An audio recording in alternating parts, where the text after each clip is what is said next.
Hello, everyone, and welcome to a brand new episode of Mythicast. It's been a while, we've been gone, but we are joined by the host of Hardcast, Kevin Rosenberger.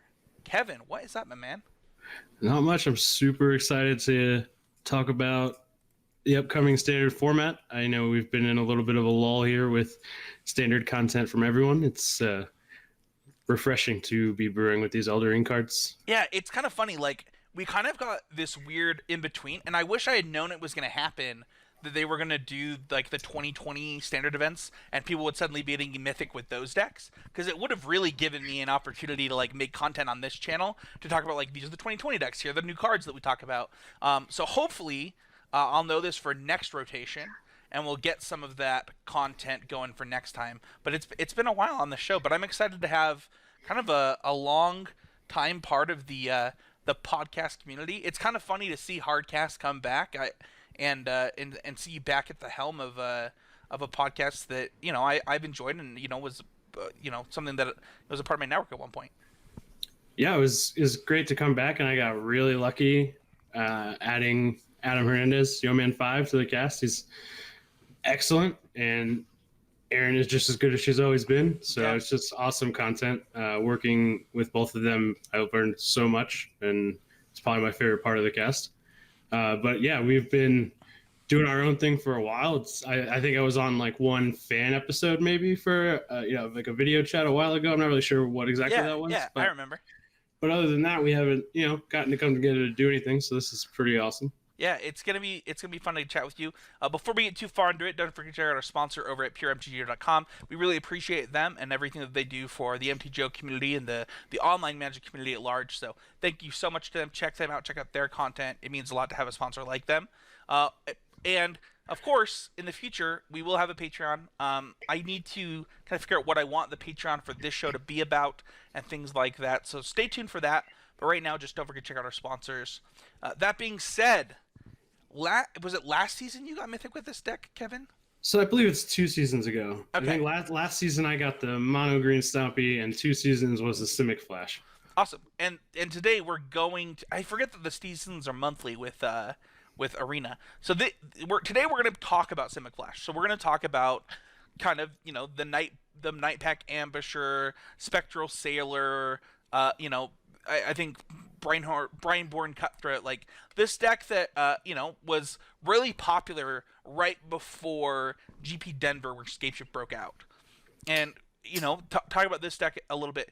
So let's actually start there, because typically on Mythic Cast, right, we go over some of these Journey to Mythic and things like that, but that's not the case this time, right? We're in a whole new format. Standard season is just wrapping up with old decks. This isn't really a deck that is at the top of the tier list right now, but it could be something that people might look forward to playing coming up, and there's some new cards that'll talk about that. But before we get there, Kevin, why don't you talk about kind of what this deck was doing that made it so popular a couple months ago?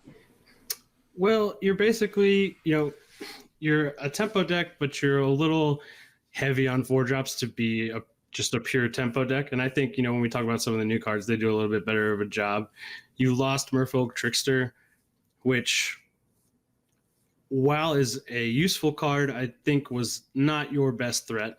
So I don't think that's a problem. And the reason I wanted to talk about this deck in the first place is that it didn't lose too much. And they definitely gave us some extra tools.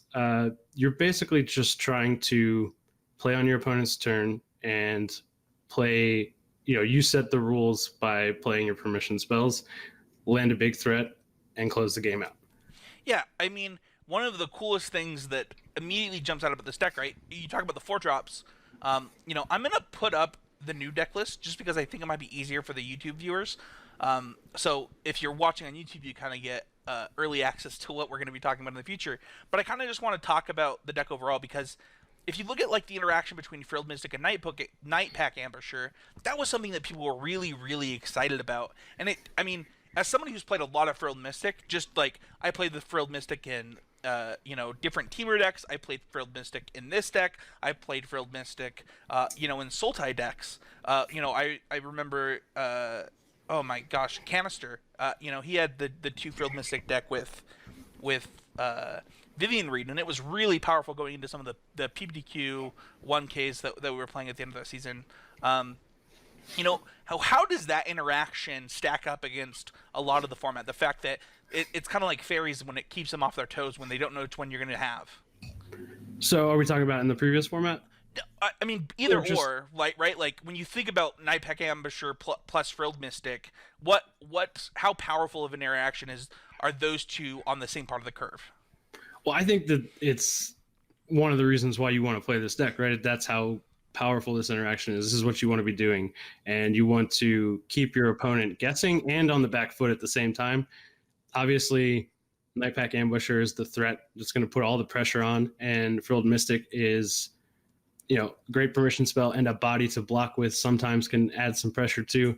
I mean, I think it's purely the reason you want to play the deck. These cards are extremely powerful, and I've seen Nightpack Ambusher in other mid-range green creature decks, right? And I get it, but what's really powerful is the army in a can that you have by not playing on your turn. You want to play on their turn. That's already your rules of engagement, so it just fits that role perfectly.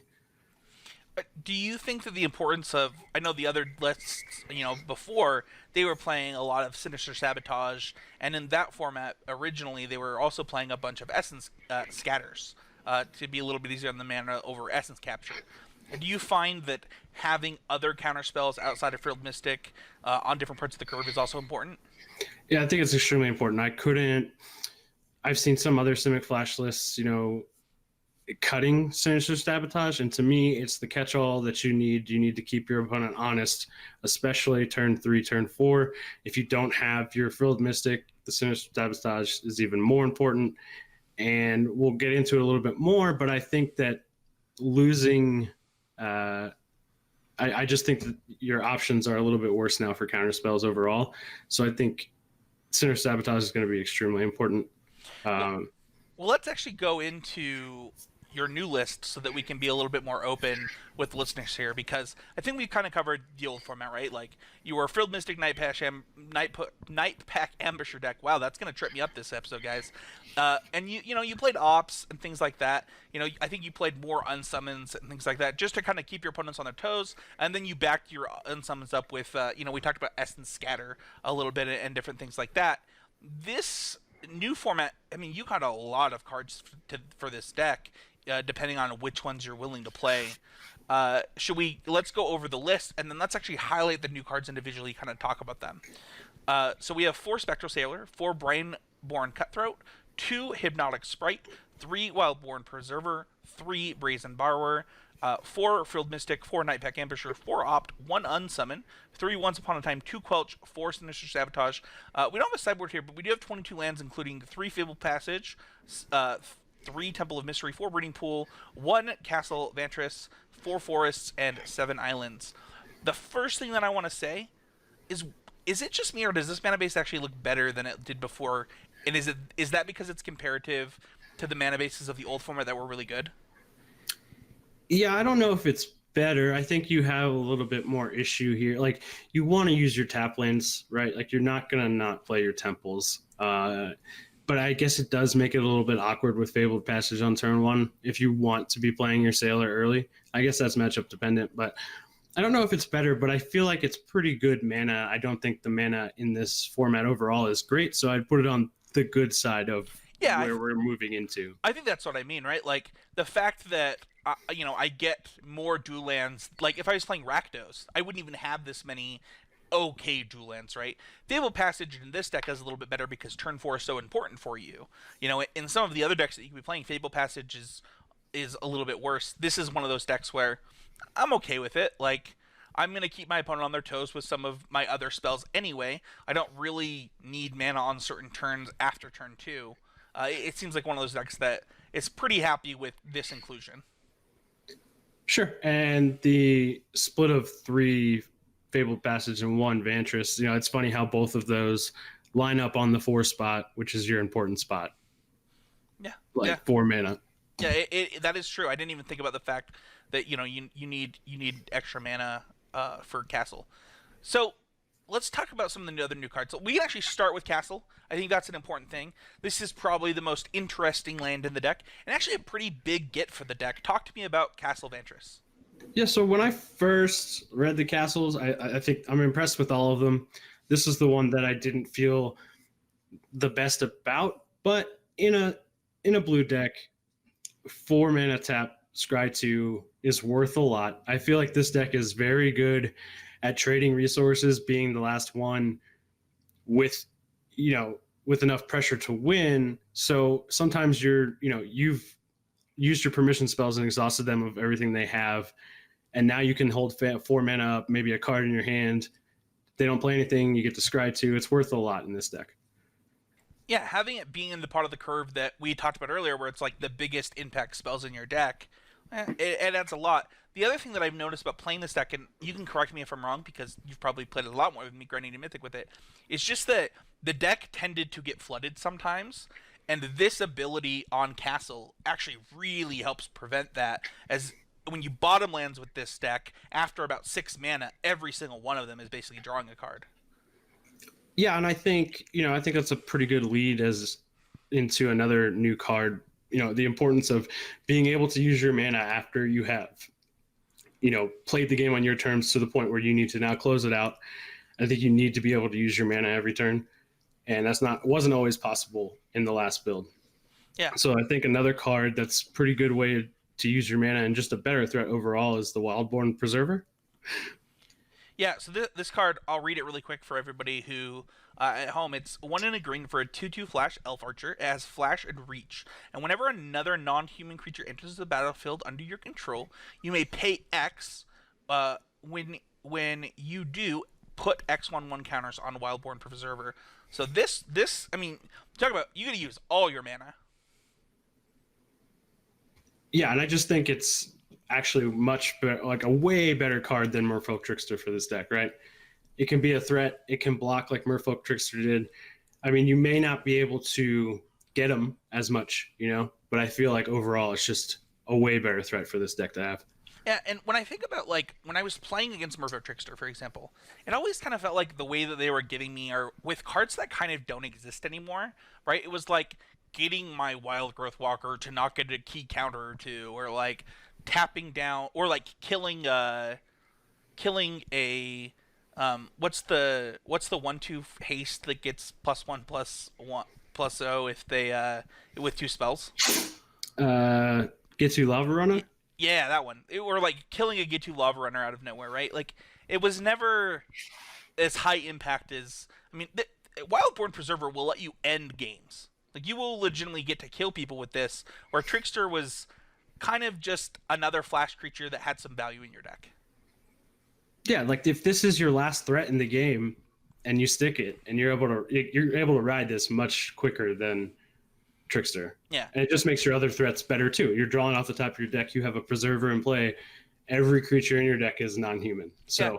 I mean, it also correct me if I'm wrong in this one too, but when you think about it, like you were forced to play kind of a weird split of creatures. You didn't always get to the number that you probably wanted for a tempo deck. With something like Wildborn Preserver, you can play more creature spells because creature spells become higher impact no matter what they are. I couldn't agree more on that one. That's very well said. So talk to me about Once Upon a Time. This is the card that I think when people saw this was the first deck that people wanted to put it in. So this card is 1 in a green for an instant.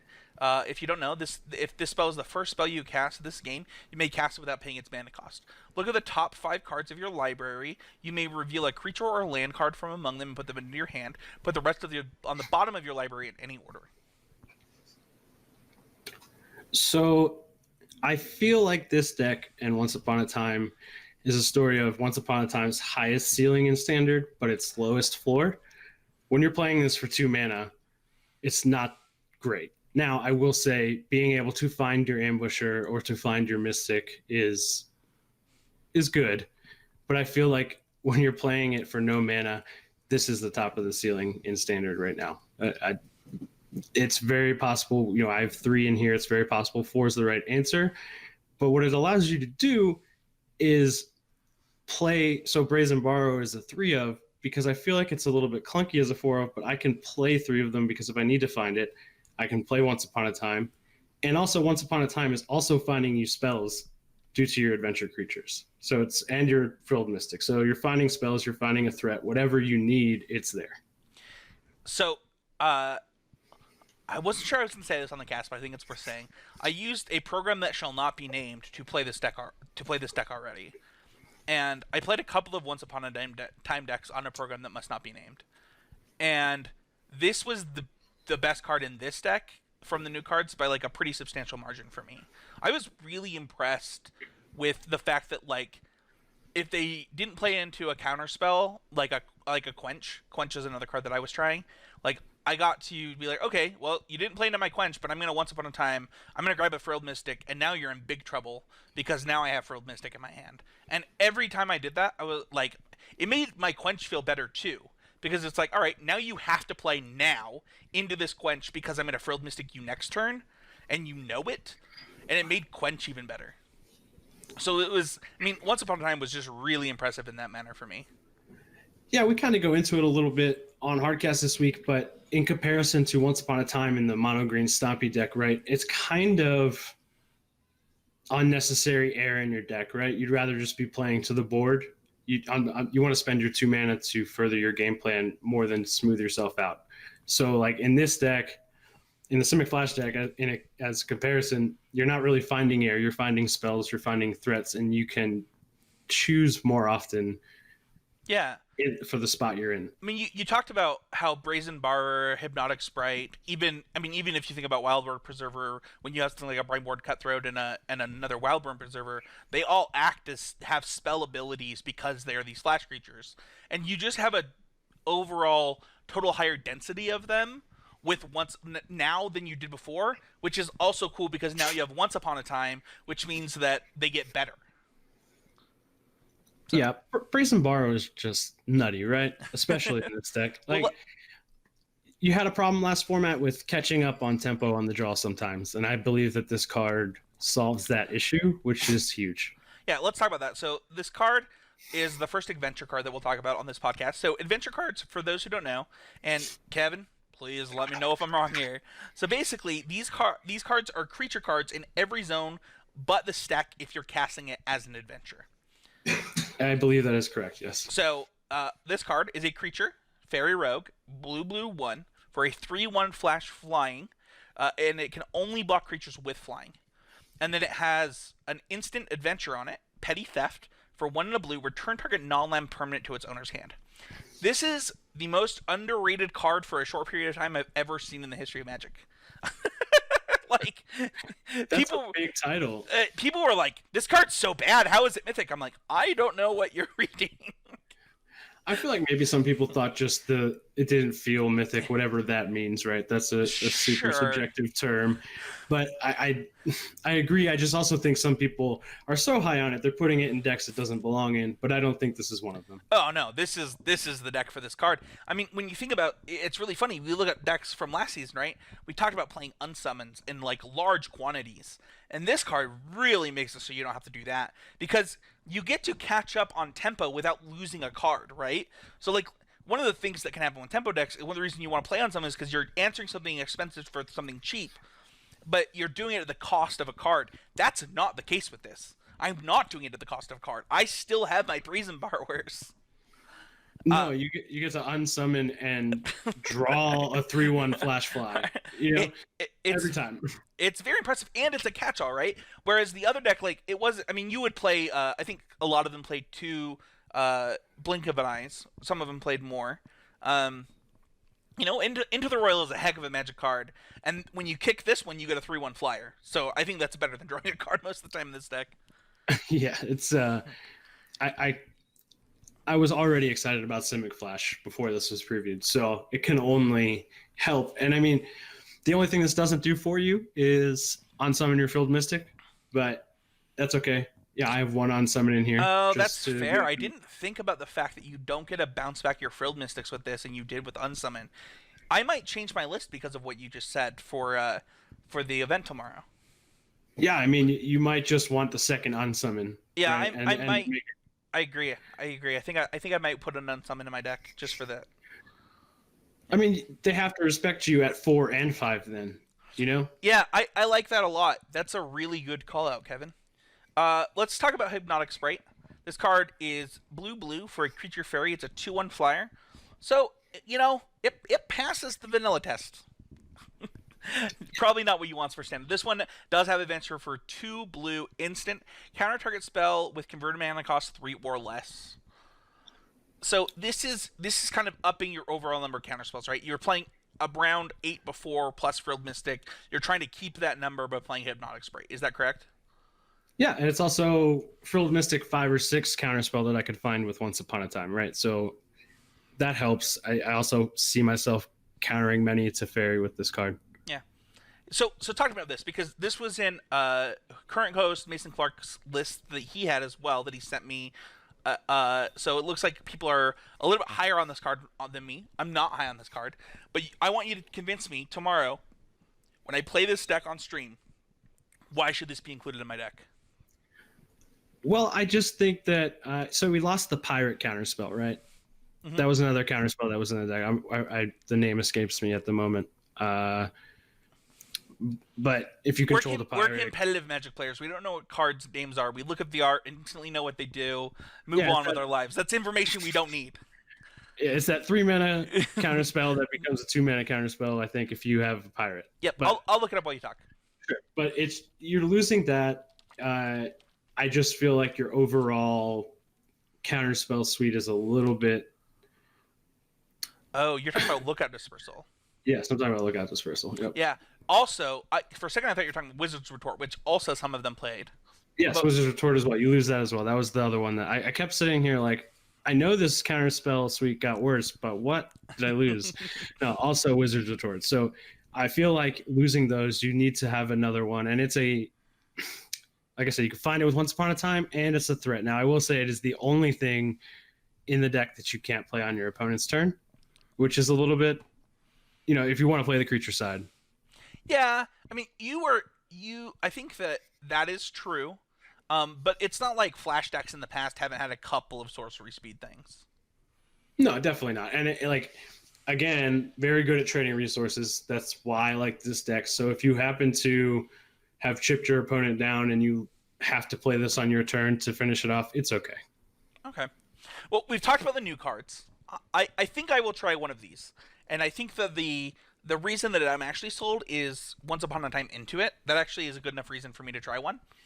What I would like to discuss, though, is kind of like some of the cool interactions. We talked about a couple of them, but I think there's a few more to mention that I'd love kind of your input on. I want to talk about Spectre Sailor's activated ability cost. Again, it's the best spot for it at 4, right? Yeah, so how good is Spectre Sailor in this deck compared to something like Mono Blue, where it saw a little bit of play?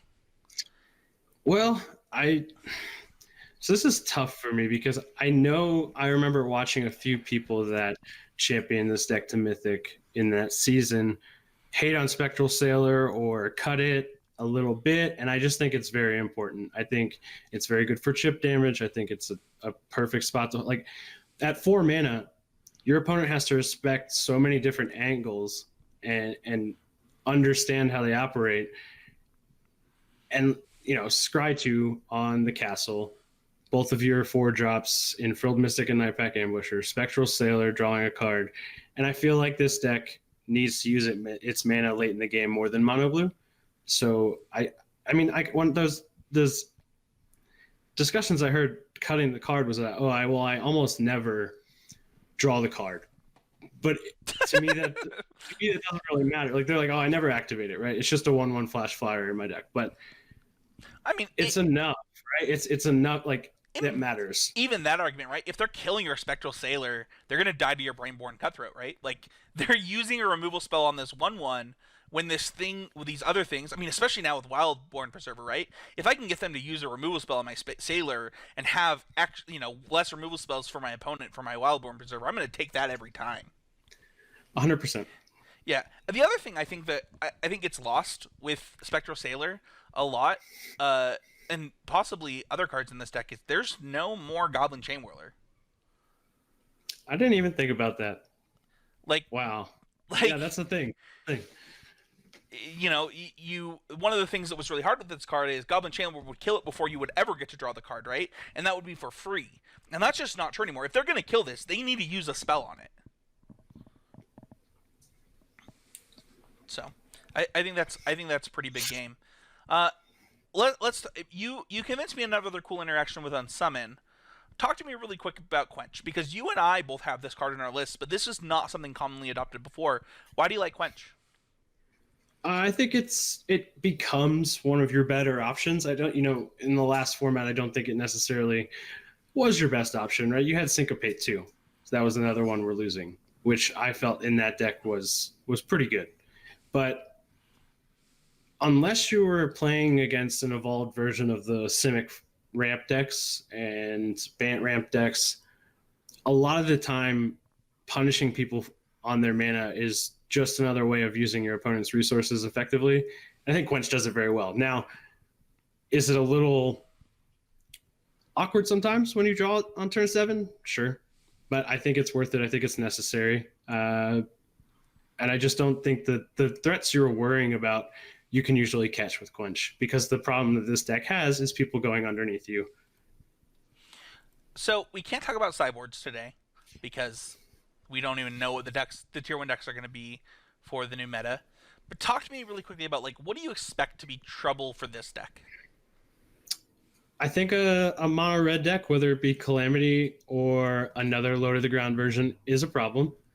I understand, like, that matchup in the last format always felt like a toss up to me and extremely play draw dependent. But anything that can make your counter spells bad and put pressure behind that and make your 4-drops clunky in your hand are decks that are going to beat you. They're going to run you over. Now, the other problem that I want to get into a little bit, even though we can't talk about sideboards, is the dinosaur that can't be countered. Again, I don't know the name. We're talking about Shifting Ceratops? Shifting Ceratops. So that was always the big problem, right? It even caused people to turn this into a Sultai Flash deck at the end of that format.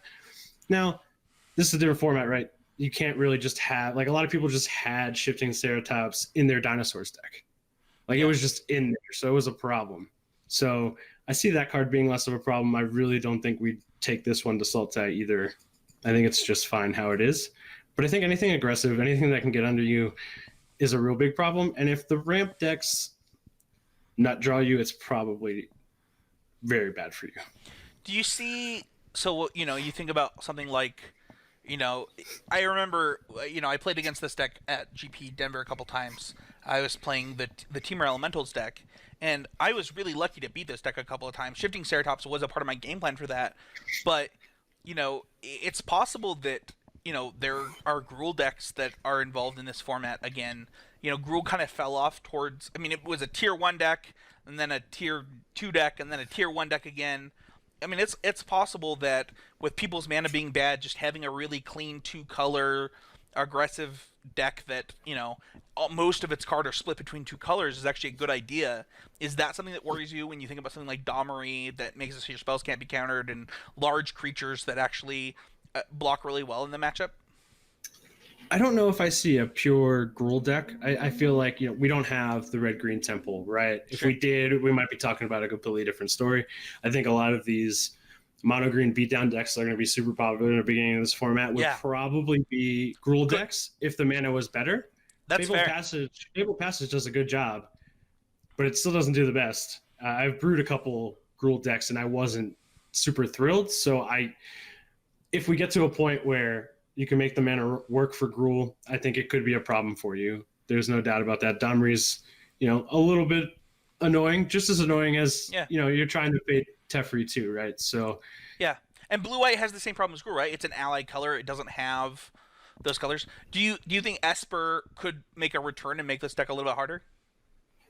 Again, I really just don't see the beta be that great for Esper. Now, it could be a super light splash, whether it be blue for Teferi or anything of that nature. But I feel like if you're trying to get something, double black into anything like Teferi, I just don't think it's going to be there. But I could be completely wrong because building mana bases is not my forte. Awesome. Well, I think that covers some of your trouble stuff. I think that when I think about playing a deck like this, I want a matchup where Thrilled Mystic and Sinister Sabotage are good, and if those cards are good, in addition to my Flash creatures, I'm probably just gonna wall up you. Like this matchup, this deck has very polarizing matchups. I don't think that it has a ton of coin tosses. I think things are gonna be really good for you, or you're gonna be on the back foot. Yeah, and that's a meta call, right? Like there's going to be a weekend where there's no doubt that this is the best deck to play, right? But in Denver, you saw that was right after I had hit Mythic with it, and it was very popularized by many content creators. Denver was not the place for it. It was bad there, at least in my opinion. Yeah. Well, with that being said, if people want to watch you play this deck or hear you talk about this deck, where are the places they can find you doing those things? So you can catch me if I'm streaming on Twitch at HardcastMTG. It is also the same handle on Twitter at HardcastMTG. My personal Twitter is at nose_OVR_tail. I know that's a mouthful. It's also on the screen, so you can just, if you're watching. There you go. Helped you out. Talk to them about your podcast really quick. I want you to plug it. Like, what is your podcast about? You have some amazing co-hosts, two amazing co-hosts. Why don't you talk about that really quick? Well, I think my two co-hosts are, they immerse themselves in Magic the Gathering. They are extremely knowledgeable. We are very similar to constructive criticism, although we don't really go into the game building side of things, like tuning your game, although Aaron does go on a couple rants sometimes when discussing the SCG tour. But Adam's a great deck builder and a really good grinder on Arena, and I kind of just try and steer them in the right direction and listen to their content. But it's awesome to be back. It's something I look forward to every week, and I'd love if anyone gave a listen. Yeah, I listen every week, man. I'm a fan of yours, just like you're a fan of mine. I really appreciate your content, and it means a lot to me to have you come on this week. I will tell you one thing. I will say that listening to your I can remember the day I was listening to your podcast, waiting for a train after work in Pittsburgh, and while I was listening to your cast, I said, I'm going to make a podcast because I just loved it so much. And then I've been, listener for a long time, and I respect everything you do with your content. It's amazing, and I can thank you for where I'm at with it right now. Oh, that means a lot, man. It really does. You can find this podcast on constructivism.com. Head on over there, check out the other things going on. We got Common Knowledge is legitimately the best Pauper podcast that there is. Like I'm not saying that as the owner. Like legitimately, it is the best Pauper podcast there is.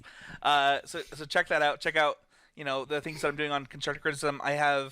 This hasn't been announced on CC, but it's been announced on Twitter, so people know about it. But we have Mason and Trey leaving, and I'm bringing back my first ever co-host, Matt Kling. He's top 8 at a Grand Prix. He's just my actual best friend right now, and it's really cool to have that somebody that you're that close with coming back and being a part of this. So I'm really really excited for that.